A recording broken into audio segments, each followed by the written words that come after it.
How Diana's down-to-earth parenting turned her sons into the well-rounded princes they are today. Richard Kay and Jeffrey Levy, who have spent months talking to Princess's closest friends, her family, and those she confided in, many of whom only now feel able to speak freely for the first time, reveal her excitement as her fledgling relationship with Charles developed into a fairy tale romance that captivated the nation, and how she yearned for more children after the births of William and Harry. The 6-year-old boy clambering all over the ride-on lawnmower had been told many times by his mother not to do so because it could be dangerous. But there he was again, and suddenly he was being yanked off and given a smack. The boy was Prince Harry and the smack came from his mother, Princess Diana. It wasn't all that unusual, says royal chauffeur David Griffin, who lived next door to Diana at Kensington Palace and helped look after her 2 cars. Another time it was William who got a clipped ear. He was cheeky though, jokily answering back, "I'm going to report you for cruelty to child line." I remember the princess smiling at me and shaking her head. Jacqueline Allen, Diana's personal assistant, remembers the princess shouting, "William, are you up yet?"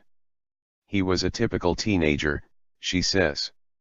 Diana also encouraged William to clean staff cars for pocket money. This was Diana, a very normal mother, shouting at the boys sometimes, reprimanding them, especially when there were visitors and, yes, slapping them. Also very different from critics who accused her of swamping her sons with love, almost overwhelmingly at times, or questioning whether she was a good mother at all. In fact, we can reveal that William and Harry have embarked on what Harry describes as a fact-finding mission to find out everything they can about their mother. It is a highly personal and emotional quest.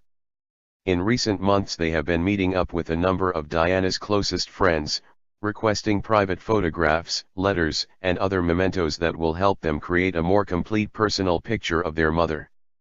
In effect, they are asking, "Tell us about our mother."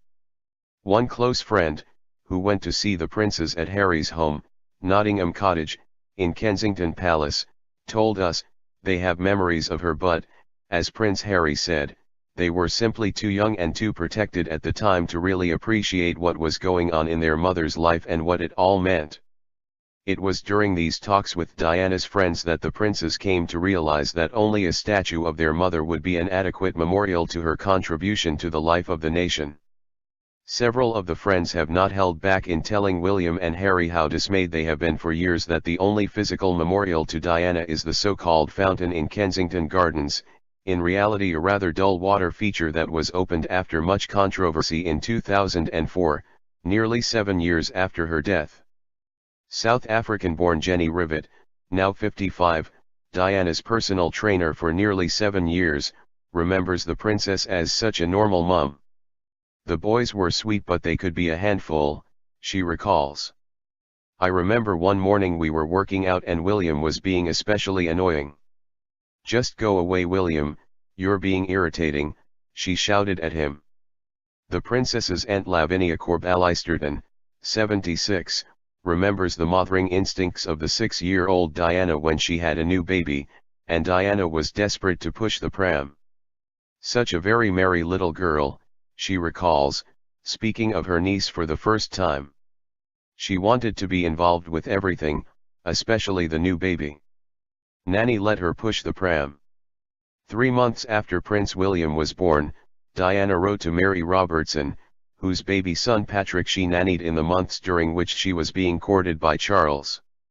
"William has totally changed our lives with extreme happiness and contentment," she wrote. "Both of us are gaga, and adoring being parents. So much that I'm teasing my husband about having lots more soon."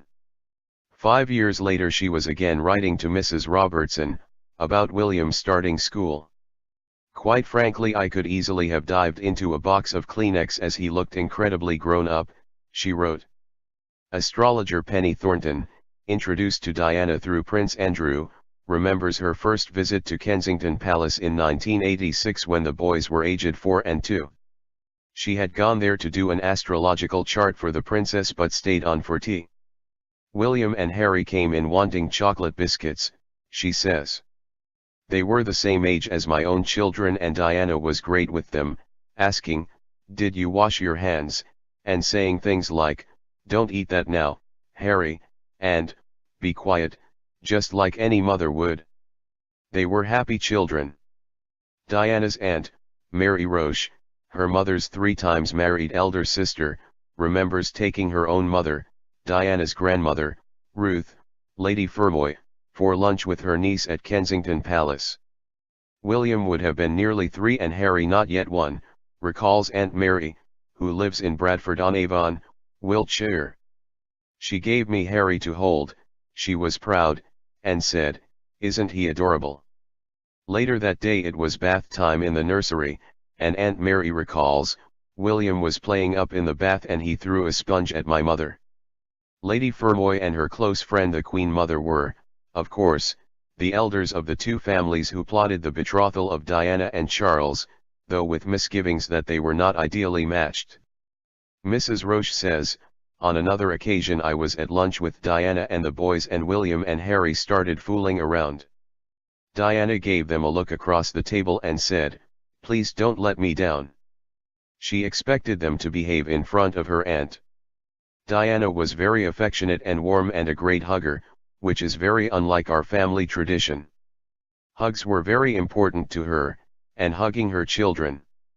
She even gave me the little book of hugs.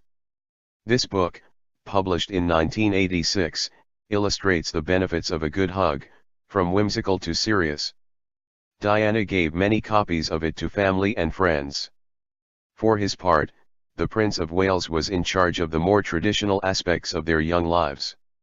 He taught them to shoot, to fish, and to hunt, and encouraged them to explore his love of painting, music and the theatre. He wasn't too enthusiastic about spending time in the nursery. When William was born in June 1982, Diana insisted that her husband spend at least 1 hour every morning in the nursery with him and her.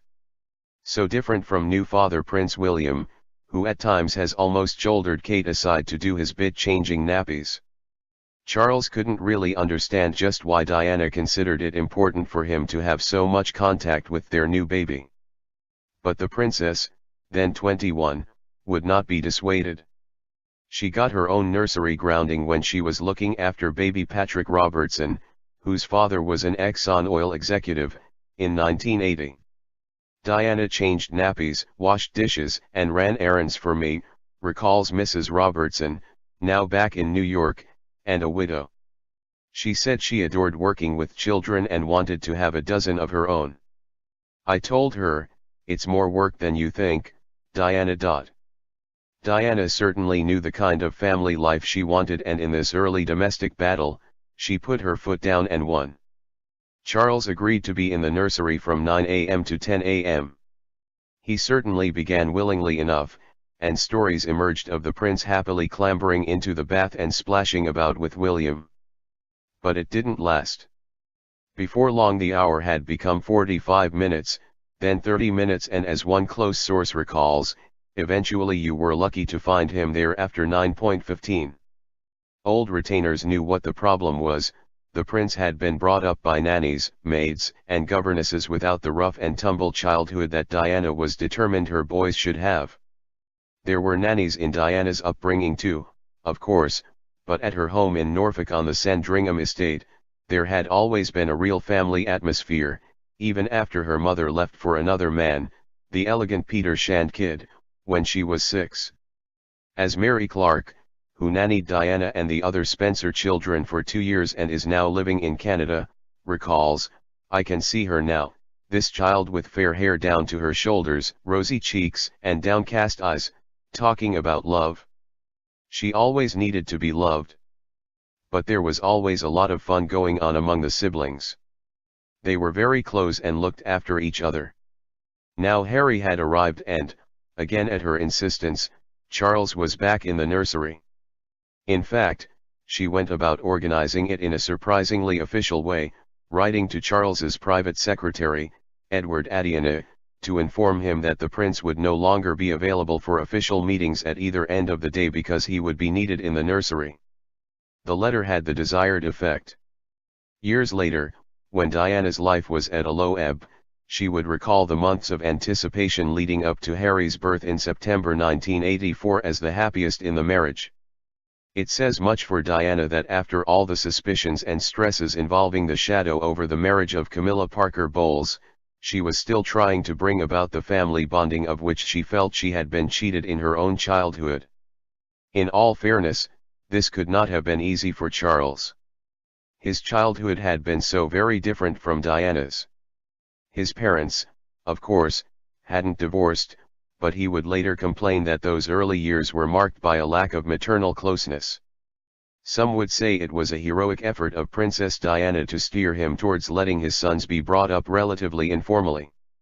Nothing illustrates that informality better than Diana's ensuite bathroom, which she allowed the boys to use as a gallery to hang their finger paintings and other drawings.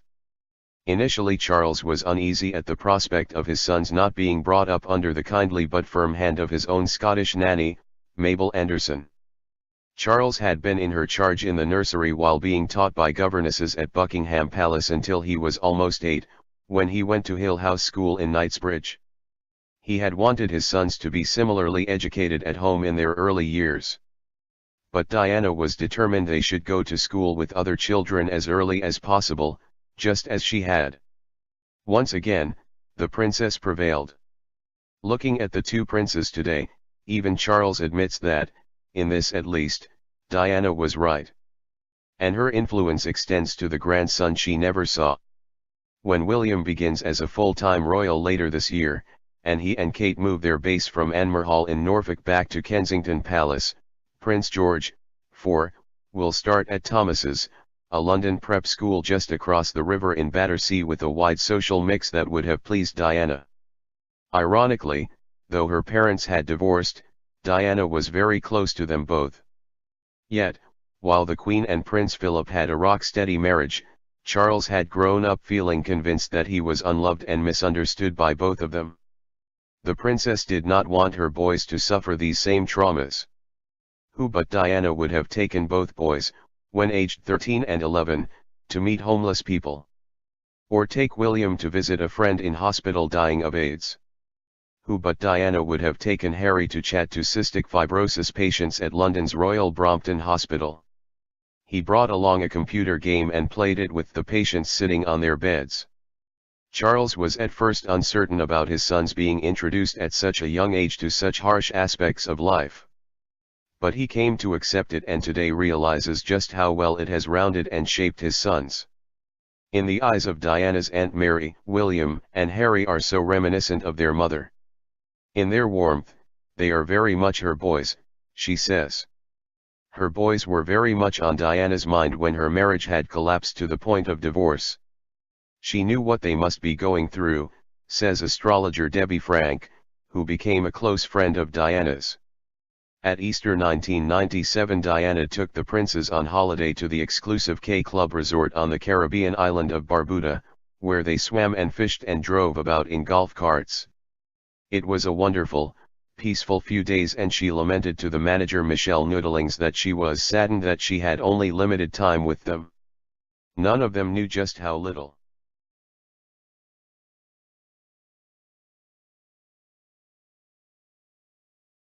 This video